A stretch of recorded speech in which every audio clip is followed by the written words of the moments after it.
दिल्ली की मुख्यमंत्री रेखा गुप्ता ने कांवड़ यात्रा 2025 को लेकर कैबिनेट बैठक की अध्यक्षता की है। इस बैठक में कांवड़ियों की सुविधा के लिए कई अहम फैसले लिए गए हैं। सबसे बड़ा फैसला ये लिया गया कि अब कांवड़ यात्रा के लिए फंड सीधे कांवड़ संघों को दिया जाएगा। इसके अलावा कांवड़ शिविरों में मुफ्त बिजली की सुविधा दी जाएगी। इसके साथ ही और क्या घोषणाएं की गई, सुनिए। वर्षों से कांवड़ियों की सेवा देने के नाम पे पिछली सरकारों ने इस पूरी कार्य को भ्रष्टाचार का अड्डा बना दिया था। पूरी की पूरी दिल्ली में टेंट की सेवा देंगे, बाकी चीजें करेंगे, इस नाम से टेंडर किए जाते थे और मात्र 2 या 3 लोग पूरी दिल्ली के वो टेंडर उठा लेते थे और उसके बाद वो सब लेटिंग कर देते थे। कई बार तो संस्थाओं को ये कह देते थे आप अपने आप करा लीजिए, हम आपको ये दे सकते हैं। यानी कि सरकार खर्चती थी 500 रुपए और नीचे जो लाभ था वो 100 रुपए का भी नहीं पहुंचता था। इस प्रकार की स्थितियां थी और इस पूरे आयोजन में करोड़ों रुपए खर्च किए जाते थे सरकार के द्वारा। जनता तक वो लाभ पहुंचता नहीं था, सरकारें खर्चती थी, जाता कहां था? ये बहुत बड़ा प्रश्न है। अभी भी जब हमने कांवड़ यात्रियों की उन समितियों को बुलाया और उनसे चर्चा करी कि आपको क्या क्या समस्याएं आती है, तो उन्होंने बताया कि आखिरी दिन तक भी टेंट लग नहीं पाते थे। वाटर प्रूफिंग टेंट लगने में समय लगता था क्योंकि सरकार टेंडर करती थी, वो उठते नहीं थे या वो कम रेट पे जाते थे और पूरे उस प्रोसेस में जो कांवड़ समितियां होती थी वो इंतजार करती रहती थी कि कब हमें ठेकेदार अलॉट होगा, कब हमारा काम शुरू होगा, कब खत्म होगा। और इस सारे के सारे प्रकरण में वो लोग इतना हैरेस हो जाते थे कि सरकार की जो कांवड़ में दी हुई सहायता भी उनके लिए शून्य हो जाती थी। और इस पूरी प्रक्रिया को सुधारने के लिए कभी पिछली सरकारों के द्वारा कोई रिफॉर्म, कोई सजेशन जनता से लिए नहीं गए, कभी उस पर काम किया नहीं गया।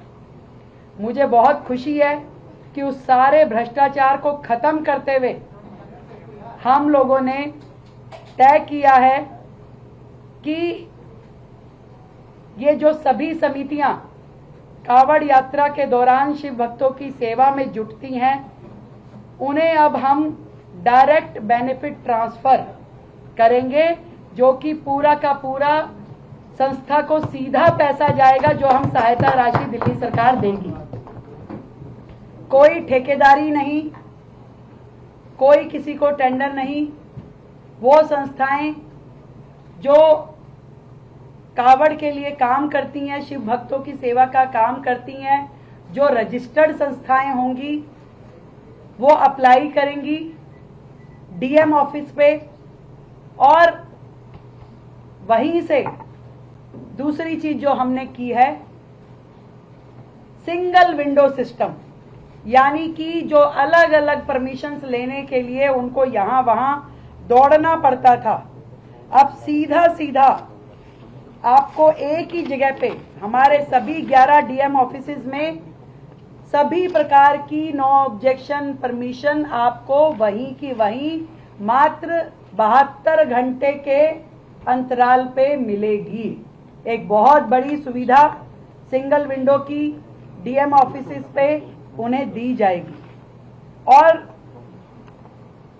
पहले हमने ये भी देखा कि जो बिलिंग होती थी वो सालों तक पेंडिंग रहती थी, यानी कि आज की डेट में भी पिछले 3-4 साल के कांवड़ कैंप के दौरान हुए खर्चों के बिल सरकार में सबमिट नहीं हुए, उनकी पेमेंट्स आज तक भी पेंडिंग है।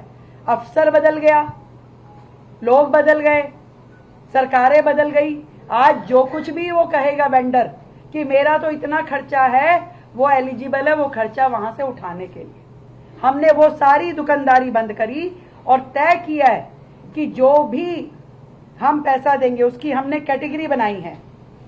4 कैटेगरी में ये सारा का सारा काम होगा और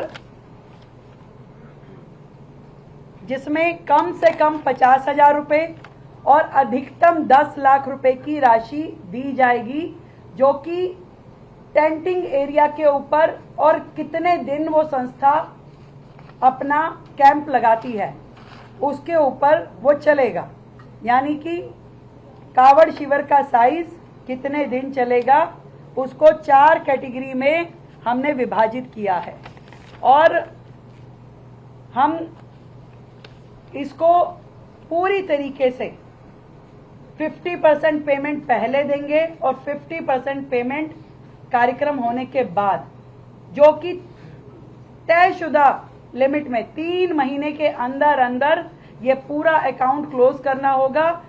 पीछे समिति को अपने यूटिलाइजेशन सर्टिफिकेट और बिल जमा कराने होंगे और सरकार को 3 महीने के से पहले पेमेंट करके सारे अकाउंट्स क्लियर करने होंगे, ताकि उससे आगे वो चीजें पेंडिंग जोन में ना जाएं और उसमें किसी भी तरह की कंफ्यूजन या भुलेखा ना हो। तो ये सारी की सारी डायरेक्ट बेनिफिट ट्रांसफर के माध्यम से पूरा लाभ सरकार का एक एक रुपया जो सरकार इस मद में खर्चेगी वो सीधा सीधा समितियों के पास जाएगा। और समिति भी वो जो रजिस्टर्ड है। इसमें यह प्रश्न आ सकता है कि जो समितियां अभी रजिस्टर्ड नहीं है उनका क्या है।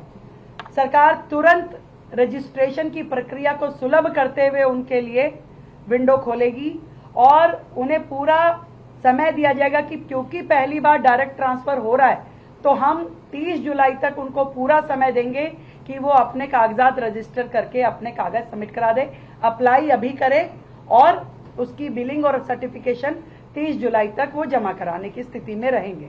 और हमारे जितनी भी ये समितियां चाहे मंदिर है, जितने भी संस्थाएं ये कैंप लगाती है उन सब के लिए अलाउड होगा।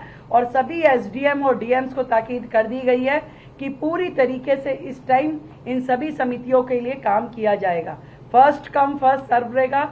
अपर कैप तय कर दी गई है कि जो समितियां आएंगी उनका जो अप्लाई करेंगी उसके साथ में एमपी एमएलए की संतुति लगाते हुए डीएम का वहां पे ऑनलाइन लोकेशन के साथ में उसकी रिपोर्ट जाएगी और केंद्र में एक समिति रहेगी जो हमारे, क्योंकि इस साल अभी उस कमेटी का गठन नहीं हुआ, इस पूरी की पूरी कमेटी को जो हमने नाम दिया इस समिति को मुख्यमंत्री धार्मिक उत्सव समिति, इस पूरी योजना को हमने नाम दिया है।